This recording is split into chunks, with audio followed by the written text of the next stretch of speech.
Welcome, welcome, welcome. It is Monday and it is a day for happiness. And that's going to be our topic today. We had a guest, Dustin Walker was going to be with us today, but as technology will have it, he has internet issues and cannot make it today, so he's promised to come back and be with us another time. So we just backed up and punted and said, we're going to talk about happiness today. And I'm just going to read a quick little quote and then we'll take it from there. It says, most people are quiet in the world and live in a tentative as if it were not their own.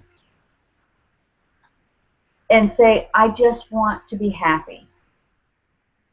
Happiness can be a choice, and we're just going to take off on that. Emily? Yeah, and how apt is that? Because Dustin is one very happy fellow, and he's always posting happiness. He's always encouraging us to join him on a happy day, join him on a happy week, join him on a happy weekend. I love that. And yeah, I do. I think happiness is a choice, and it's a mindset. It's something that is, developed over time, or it takes a little work perhaps, but it's definitely something that we need to encourage ourselves and others to enter into, because life is just too short otherwise. And happiness is one of those things that it releases chemicals in your system. And happiness is one of the best medicines in the world. People have known to be cured by just changing thought processes, think about happy things, or to watch happy shows, or just put themselves in a better environment has been known to heal diseases. So it's just a very powerful thing, and so many times we look to the future of I'll be happy when. You fill in the blank. But what about right now? Now's the time. Now is what we have. And if we focus on being happy in the present, that's when so many more things will open up to us. Oh, yeah, absolutely. And you mentioned about happiness, how it can really be the best medicine, heal you. And I was thinking when we knew we were going to go into happiness, given the fact that Dustin couldn't be here with us, I had taken out the Cybernetics. You had been reading that. And I was looking at that chapter 7, you can acquire the habit of happiness. And in the first paragraph, it states, from a medical standpoint, Dr. John A. Schindler's definition of happiness is, quote, a state of mind in which our thinking is pleasant a good share of the time. And it also goes on to say, further in, King Solomon in Proverbs, and I love that because it definitely made me remember this scripture verse. A merry heart does good like a medicine, but a broken spirit dries up the bones. So you're spot on with that, and that I think is the truth, and it does have to do with the way our bodies are created and the chemicals that that our mindsets stir up and create in our brains. They do get used to that mixture of chemicals, whether they be whatever's driven by misery or despair or happiness, and just true love.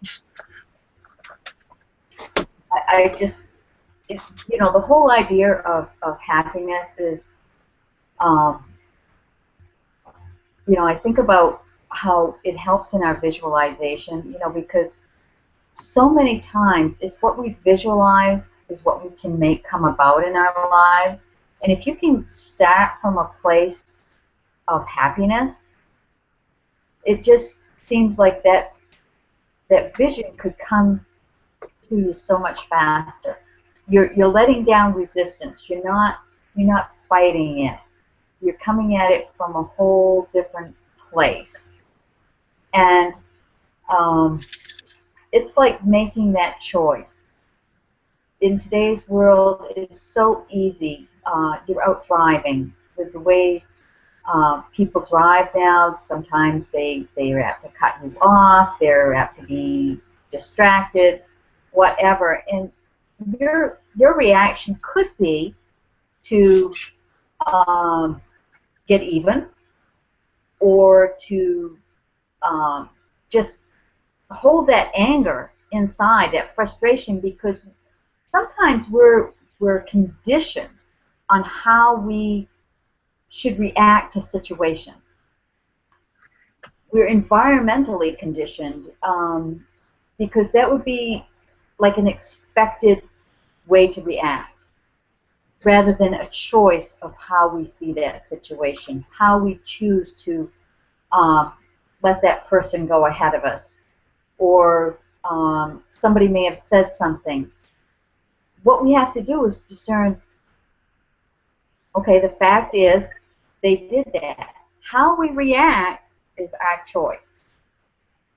We don't have to buy into getting all upset and letting it spoil our day for the rest of the day, especially if it happens early on. Oh, absolutely. And Kathleen, it kind of, what you're saying for me when I hear you speak, as we mature, we gain self-control, and that self-control has to do with where we want to go in our lives, how we want to handle ourselves, what our hopes and goals are, a lot of all of that, the bigger picture.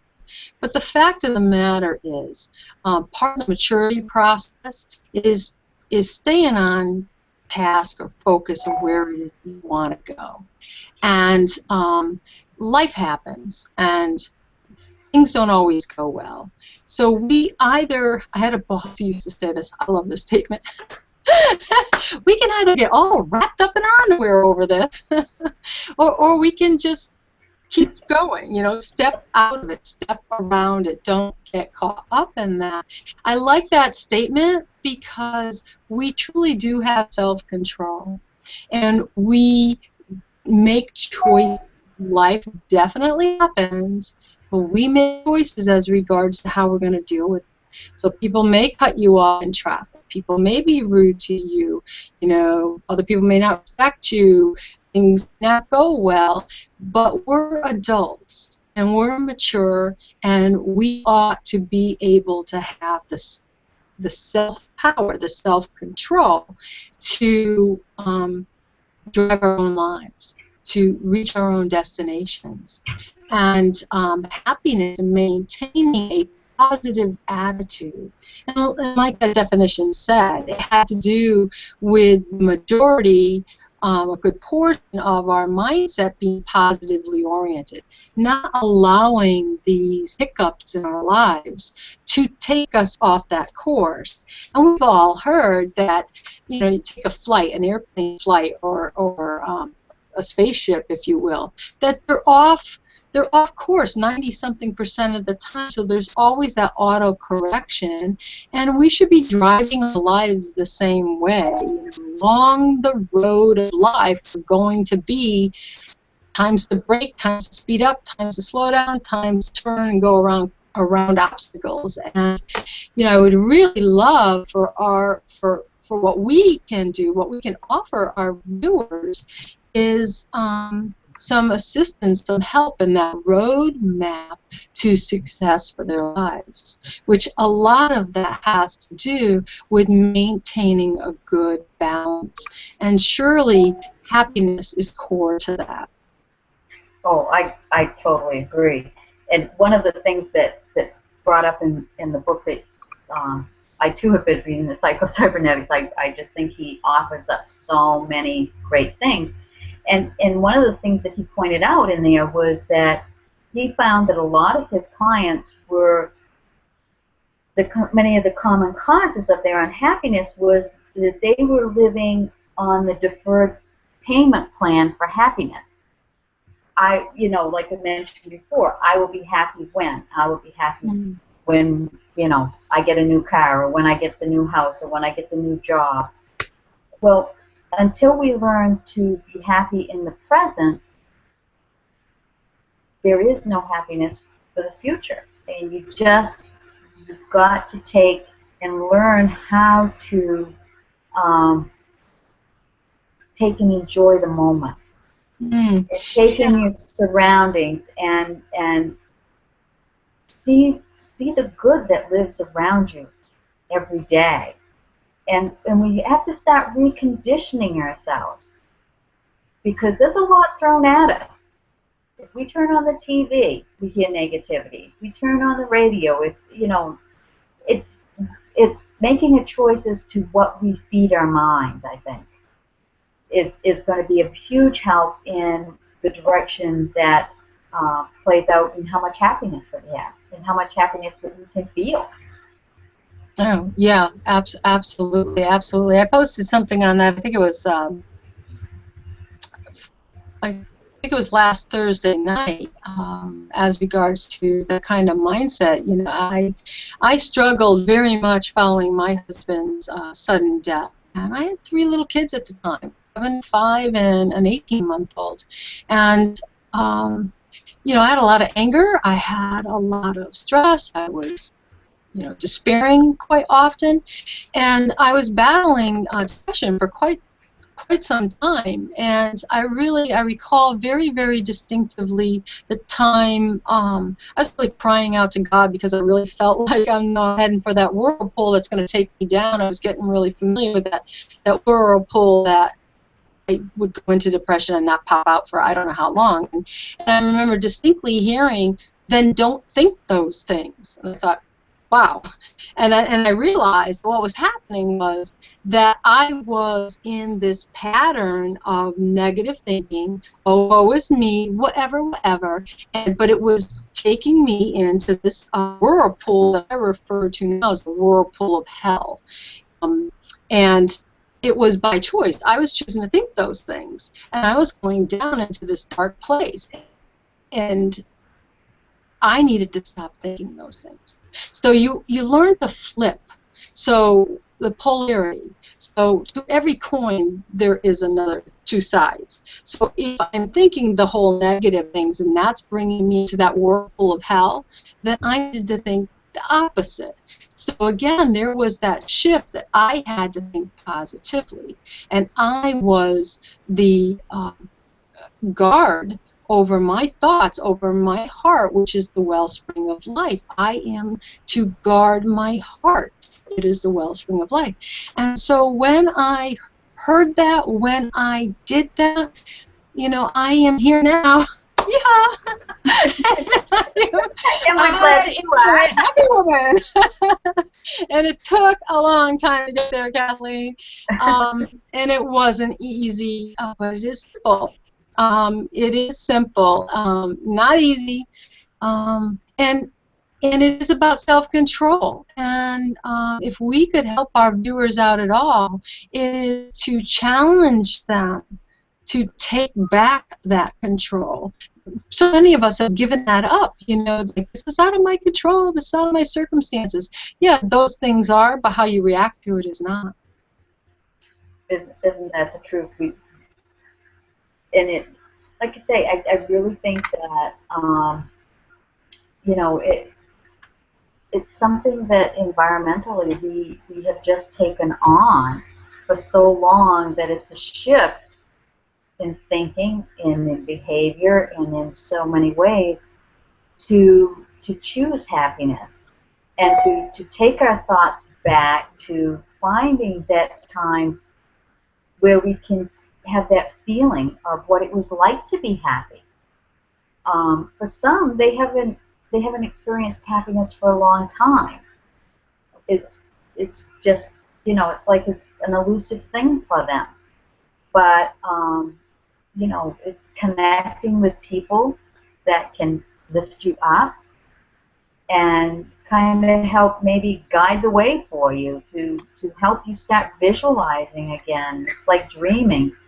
Um, if you haven't dreamt in a long time, or if you haven't dared to let yourself think that you can believe that better things can happen for you, you forget how.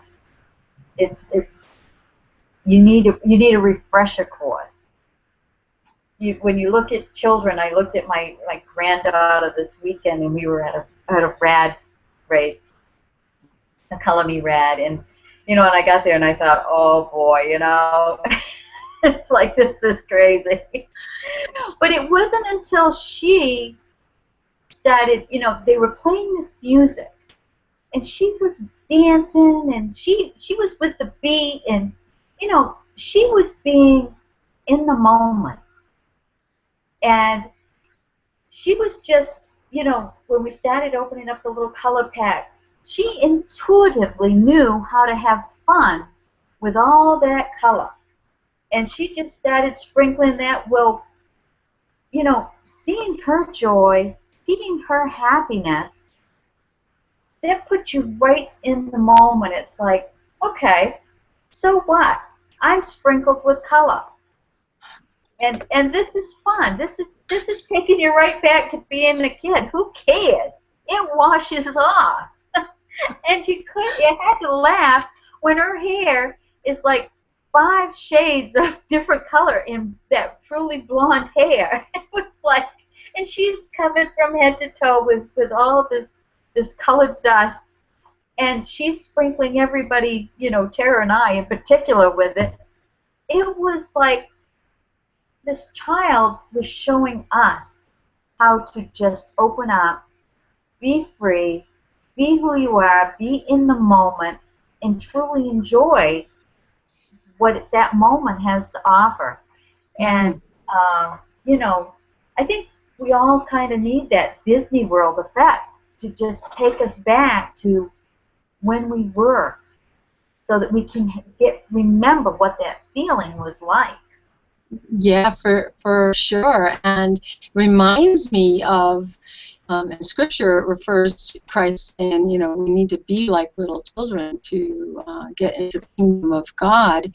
And it also draws to my recollection something, and I'm not sure I can recall who said this, but that all creativity takes place in the current moment.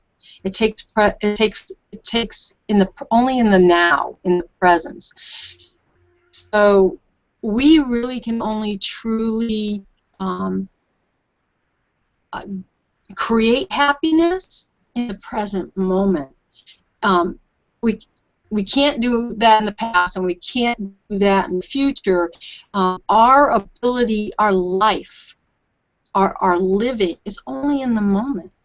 It's that moment of time, and we are co-creators. We were made in the image and likeness of God, and our calling is to co-create a beautiful world with God.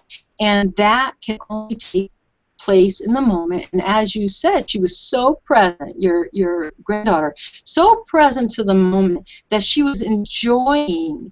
And it takes us also to present moment. There's no glancing into the future or looking into the past when we are in the presence of sheer joy and living in the moment. And so, for me, when I think of happiness, I was coming out of darkness. Certainly, the recent past was dark, and the future seemed bleak. So neither of those two could help me. What could help me was staying focused in the moment and knowing that the choices that I make, the mindset that I have, the healthiness that I have then and there, was what was going to make my future better, because I was going to be able to actually do something, effect something, be proactive in a way that was going to help me and my children. But it's in there and only in there that we can really witness, enjoy, and emote the beauty that is before us at that point in time. So I totally relate to watching a granddaughter and seeing them act youthful, young, happy in the moment, like a child. I think we all could use to get into that space. Oh, absolutely. And I think that that's why it's so important to put ourselves around children sometimes, because uh, it's natural to them to expound on that happiness. I mean, they just, in the morning, I remember when my kids were little and you'd go in to pick them up out of their crib and they're bouncing and they're happy and they're just like, it's the greatest day. You have arrived, and they're off on another adventure, like you were going to take them to Disney World that day. They wake up that way. And how great would it be as adults if every day our feet hit the floor and we felt like, yeah, today's the day I'm going on that adventure. And And Kathleen, in a way, we've been participating in these mindset calls. And one of the beautiful things that we start those calls off with is a definite major purpose. We start our day off with a focus. Now, it's business oriented. I get that, but our feet could hit the ground each and every morning rather, with that kind of focus as well. That this is going to be the best day of my life. That I choose to be happy today. That I am, so we set our minds, preferably the night before, moments, minutes before we go to bed, so we can reflect on that. So we sort of pre-stage our days. We pre-stage. We have a set mindset. We know where we're going. And we don't just get blown around by the wind. We really are called to determine what it is that we believe and what it is we're called to do, to have meaning and purpose in our life. Because that meaning and purpose, that's going to ground us and root us. So when the storms hit, when the winds come against us, we won't budge from it. So we're not at the mercy of every angry driver out there, distressed kid that might come our way, or any upset whatsoever that happens in our day. So it is so important, and I love those mindset calls, because, Kathleen, it is called mindset. Mindset. Set your mind. Have that as sort of guardrails. That this is how you operate. You might get pushed around. You hit one guardrail and you get another guardrail, but it keeps you on the course, primarily on the course. That's the part. I challenge our viewers in any way. I challenge them in that regard. Take some time. Spend a little time doing inner work. Who are you? Who are you called to be? Where are you going? At the end of your life, what is it that you want to accomplish in every area of yourself? Your personal, your professional, your friendships, all of those areas. What is it you desire to accomplish? Know where you're going. How are you going to get there if you don't know that? And if your heart is to be a joyous person, be a happy person, then make that a part of your definitive purpose for life.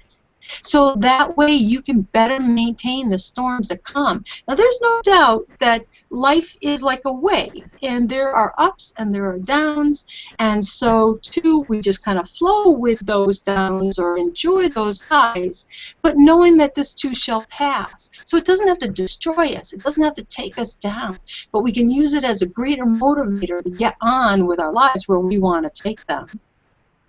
oh, I so agree. And yes, life is going to be like ebb and the tide, and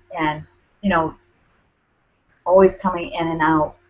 But the longer that you stay and you practice that mindset, the easier it becomes to not look at it as a devastating thing, but to look at it as a, you know, okay, I've been presented with another challenge, another opportunity to grow. Um, you know, looking at it for what good is going to come out of the situation rather than what devastation has happened. Look Mm-hmm. where it's going to from that point, and you'll never be taken back as far as where you came from. But life is full of tests. It's full of ups and downs, and it's all in how we look at perceiving what is happening to us. And I'm sure that everybody on this call probably has had some of those times. I know I certainly have. I've had several businesses. I went into business early on.